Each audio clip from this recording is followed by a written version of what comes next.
পুরনো বছরকে বিদায় জানিয়ে বাংলার নতুন বছরকে স্বাগত জানাতে প্রতি বছর পহেলা বৈশাখ উদযাপন করা হয়।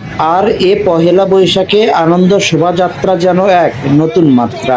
প্রতি বছরই এ দিনটিতে বাংলাদেশে ঢাকঢোল পিটিয়ে আনন্দ শোভাযাত্রার আয়োজন করা হয়। বগুড়ার জেলা প্রশাসকের কার্যালয় থেকে সকাল ৯টায় বর্ণিল আয়োজনে প্রধান আনন্দ শোভাযাত্রা বের হয়।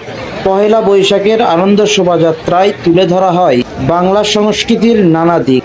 এর আগে সকাল থেকে জেলার বিভিন্ন জায়গায় সাংস্কৃতিক, সামাজিক ও সংগঠনের আয়োজনে আবহমান বাংলার সংস্কৃতি তুলে ধরে পালন করা হয় পহেলা বৈশাখ।